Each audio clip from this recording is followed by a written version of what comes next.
UCNS friends. I'm happy to be here again today. Are you?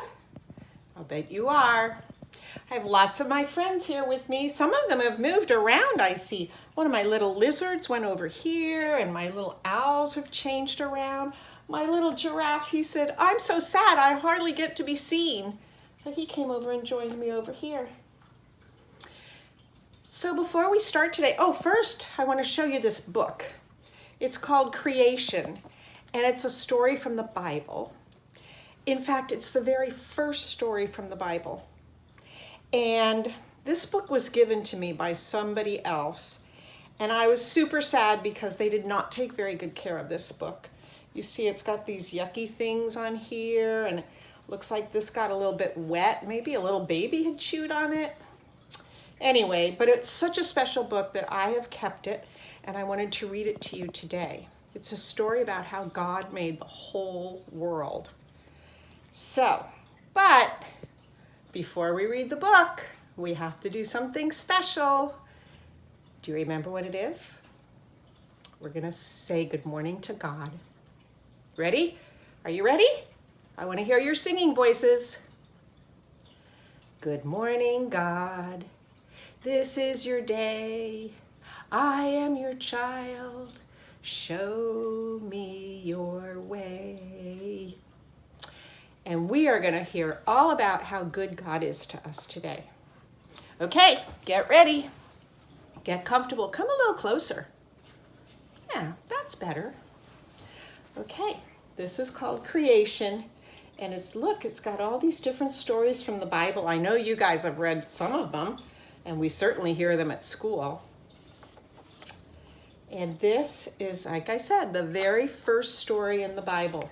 So this is a very important very important story.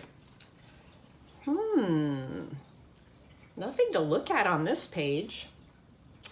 It says, before God made the earth, this was just an empty place, without a trace of things that you and I know. There was no land, not one grain of sand where you and I stand. There was no place to go. There were no boys or girls, or flowers or trees, no fish, no birds, no chimpanzees, no macaroni and cheese, no summer breeze. There were no puppies, no guppies, no pink lemonade. It must have been lonely before the earth was made. So God formed a mighty plan, and the creation of the world began. He started by making light. Then he separated light from what wasn't bright, and he called the light day. And when the day went away, we had night. Right? Right. It makes sense to me.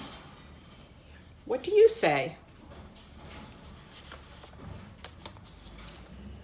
Then God began to work with care to separate the water and air.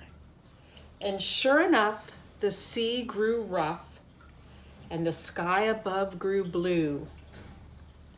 He had no sooner begun than the job was done. But God said, I have more work to do. Ooh. I'll make mountains and islands rise from the sea in order that there then can be dry land where I can spend hours making the plants and the trees and the flowers. He's a pretty smart God. God made the stars and the moon and the sun. He set them in motion and watched them all run. He planned all of this for a special reason. You see, the days made weeks, and the months made seasons. Spring and summer, winter and fall, and God was happy with it all.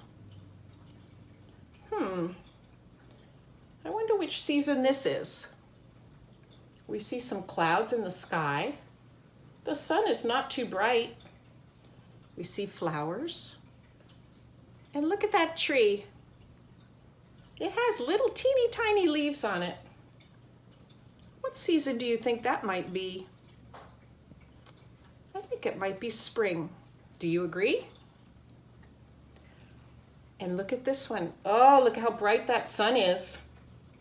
And all the leaves on that tree. What do you say? What do you think that one is? You think it might be summer? I think so too. And look at here. I think this one's going to be easy. It's got cloudy skies and all the leaves. What's happened to those? Did I hear you say they turned colors? They did. And what's happening? They're all falling on the ground. Did I tell you this one was easy? I think it might be fall. And this one, no leaves on the tree. And there's all this white stuff on the ground. Is it shaving cream? No, you're being silly, Miss Chris. It's snow. That must be winter. Spring, summer, fall, winter. That is a pretty smart God to give us all those lovely seasons. Look at this page. Look at all the colors. Then God filled the sea and the sky with fish that swim and birds that fly. There were catfish and eels and bass and sharks and swallows and bobbin-head robins and larks. There were owls and eagles, parrots and quail, tuna and salmon, and magnificent whales. Wow, those are beautiful. God is good. Oh, this is an exciting page. Next, God made animals. Monkeys and dogs and pussycats, buffalo, bears, and little white rats. See those little guys down there? Turtles and reindeer and hippopotamuses, raccoons and sheep and rhinoceroses. More than you'd ever see in a zoo. Did I forget the kangaroo? Can you find the kangaroo with me? Where is it? Do I hear you shouting? It's over there, Miss Chris. There it is. 1, 2 kangaroos. Let's see what else God has in store for us. God looked at his work and thought it was grand. The living things, the sea, and the land. He said, I wish there was a creature who appreciated the beautiful world that I have created. And God formed another plan. He molded clay with care to resemble himself. He breathed in life and said, there is the very first man. And the man was called Adam. And God said, Adam, I'm going to give you a special place in which to live. It's a garden, and it will be your duty to look after the place and all its beauty. God put Adam in the wonderful land called Eden, and Adam began to grow carrots and oranges, walnuts and wheat, potatoes, tomatoes, good things to eat. There were trees tall and shapely, appley and mapley, and bananas by the bunch. Fine evergreens, peas, beans, more than enough for lunch. Only Adam was lonely. He's all alone in that garden. It's a beautiful place. Look at all the fruits and veggies and the water and the trees and the apples on the trees. But he's lonely. And God said, yes, I can see that Adam needs some company. I think I'll bring the animals here. You can talk with the tigers and chat with the deer. That's pretty fun. Into the garden the animals came. and Adam gave each of them a name. The chickens and horses romped about, and the bumblebees tried to help Adam out. Can you see the bumblebees there? It might be kind of hard. They're down here near the flowers. Bumblebees really like flowers. So do butterflies. Adam said, "The animals are happy, and the plants have grown some. But to tell you the truth, God, I still feel lonesome. I've tried talking to animals in this new wonderland, but visiting with lizards, over here, this guy, well, they just don't understand." Adam needed a friend, someone who could lend a helping hand and stand by him in this new land.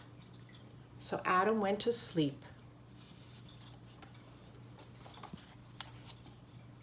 When Adam awakened, he found God had taken one of the ribs from his side, and with careful measure, God fashioned a treasure. "It's a woman!" Adam cried. Look at how happy, even the animals are smiling. Adam and Eve were very excited. They came before God, and God was delighted. He said, "This earth is yours to love and care for. That is exactly what I put you there for." Adam and Eve became man and wife. They married and started a beautiful life. And God said, "Have no secrets, be not afraid. Everything is perfect in all that I've made." Look at that beautiful world. The animals are all happy. Adam and Eve are super happy. And God said, "You'll never be alone because you have each other."